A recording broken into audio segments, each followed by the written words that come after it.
మనం దాదాపు ప్రతిరోజు షాంపూ ఉపయోగిస్తాం. కానీ అది ఎక్కడ, ఎలా కనుగొన్నారో ఎప్పుడైనా ఆలోచించారా?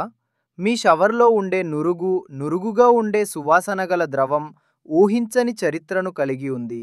ఈ కథ మిమ్మల్ని ఆశ్చర్యపరుస్తుంది. షాంపూ ఎలా, ఎక్కడ కనుగొన్నారో ఈ వీడియోలో తెలుసుకుందాం. షాంపూను అర్థం చేసుకోవాలంటే మనం చాలా వెనక్కి వెళ్ళాలి. వేల సంవత్సరాల క్రితం ప్రాచీన భారతదేశంలో ప్రజలు షాంపూ బాటిళ్లను ఉపయోగించలేదు. బదులుగా వారికి చంపూ అనే ఒక పద్ధతి ఉండేది.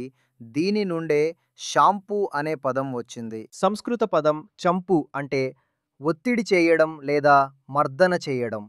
ఇది సువాసన గల తలకు మర్దనతో కూడిన ఒక చికిత్సా పద్ధతి. కుంకుడుకాయలు, రీత, ఉసిరికాయలు, ఆమ్ల వంటి సహజ పదార్థాలను ఉపయోగించేవారు. ఇది పరిశుభ్రత మరియు ఆరోగ్యానికి సంబంధించిన ఒక సంపూర్ణ పద్ధతి. మరి ఈ ప్రాచీన భారతీయ పద్ధతి ఐరోపాకు ఎలా చేరింది? 18వ శతాబ్దం చివరలో ఒక బెంగాలీ వ్యక్తి, ప్రయాణికుడు మరియు వ్యాపారవేత్త అయిన షేక్ దీన్ మహమ్మద్ ఈ పద్ధతిని బ్రిటన్కు తీసుకువచ్చారు. 1814లో ఆయన తన భార్యతో కలిసి బ్రైటన్లో మొట్టమొదటి వాణిజ్య షాంపూయింగ్ వేపర్ బాత్ను ప్రారంభించారు. ఇది మనమిప్పుడు చూసే హెయిర్ సెలూన్ కాదు, చికిత్స అందించే ఒక స్పా. అక్కడ ఆయన ఇండియన్ మెడికేటెడ్ వేపర్ బాత్ అనే ప్రత్యేక చికిత్సను అందించేవారు. ఈ పద్ధతిని ప్రజలు ఎంతగానో ఇష్టపడ్డారు.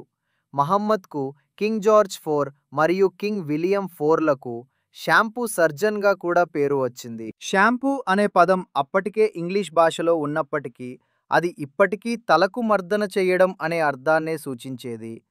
19వ శతాబ్దం చివరలో మరియు 20వ శతాబ్దం ప్రారంభంలో ఇది పూర్తిగా మారిపోయింది. మొదటిలో షాంపూ అంటే నీటిలో ఉడికించిన సాధారణ సబ్బు పొడి, కానీ ఇవి జుట్టుకు గరుకుగా ఉండేవి. ఆ తరువాత 1927లో హాన్స్ స్క్వార్జ్కాఫ్ అనే జర్మన్ రసాయన శాస్త్రవేత్త నీటిలో కరిగే పొడి షాంపూను తయారు చేశారు. అది చాలా ప్రాచుర్యం పొందింది. ఆ తరువాత 1930లలో ప్రాక్టర్ అండ్ గ్యాంబుల్ సంస్థ డ్రీన్ అనే మొట్టమొదటి సింథటిక్ సర్ఫాక్టెంట్ షాంపూను పరిచయం చేసింది. ఇది మనం ప్రస్తుతం ఉపయోగిస్తున్న ఆధునిక షాంపూకు నిజమైన పునాది వేసింది. కాబట్టి తర్వాతిసారి మీరు షవర్లో ఉన్నప్పుడు మీరు ఉపయోగిస్తున్న ఉత్పత్తి ప్రాచీన భారతీయ సంప్రదాయం మరియు 20వ శతాబ్దపు రసాయనిక ఆవిష్కరణల కలయిక అని గుర్తుంచుకోండి.